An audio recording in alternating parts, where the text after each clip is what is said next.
सांगलीमध्ये राज्य शासनाच्या भूमी अभिलेख कर्मचाऱ्यांनी धरणं आंदोलन केले।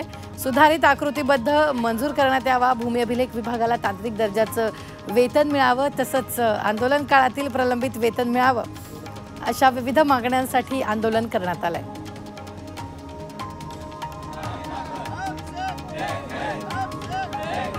सांगलीत एसटी अधिकाऱ्याच्या मनमानी कारभाराविरोधात एसटी कर्मचाऱ्यांनी धरणं आंदोलन केले। स्थानिक एसटी अधिकाऱ्यांकडून कर्मचाऱ्यावर अन्याय होतोय, मानसिक छळ करण्याचा प्रकार देखील सुरू आहे, असा आरोप करत एसटी कर्मचाऱ्यांनी बेमुदत धरणं आंदोलन सुरू केले। एसटी महामंडळानं तातडीने संबंधित अधिकाऱ्यांच्यावर कारवाई करावी, अन्यथा यापूर्वी काळात तीव्र आंदोलन छेडण्याचा इशारा आंदोलकांनी दिलाय। सांगलीच्या तासगाव तालुक्यातील गव्हाणमध्ये बैलगाडी शर्यतीदरम्यान बैलगाडी थेट तलावात जाऊन 2 बैलांचा मृत्यू झालेला आहे। गव्हाण इथं लक्ष्मी देवीच्या यात्रेनिमित्त बैलगाड्या शर्यतीचं आयोजन केलं होतं। दरम्यान शर्यतीमध्ये धावणाऱ्या एका बैलगाडी चालकाचा तलावाजवळ येताच ताबा सुटल्यानं बैलगाडी थेट सुमारे 30 फूट तलावात गेल्यामुळे बैलांना फास लागून दोन्ही बैलांचा बुडून मृत्यू झाला।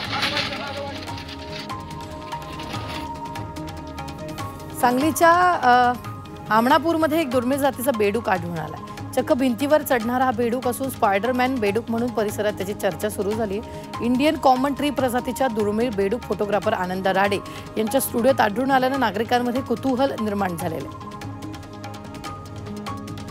सांगलीतील फुलांच्या बाजारपेठेत मोगऱ्याचे दर गगनाला भिडलेत। वाढत्या उष्णतेमुळे फुलांच्या उत्पादनात घट झाल्यानं बाजारात फुलांची आवक कमी झाली आहे, त्यामुळे फुलांच्या दरात 30 ते 40% वाढ झाली आहे। शेतकऱ्यांना दिलासा मिळाला।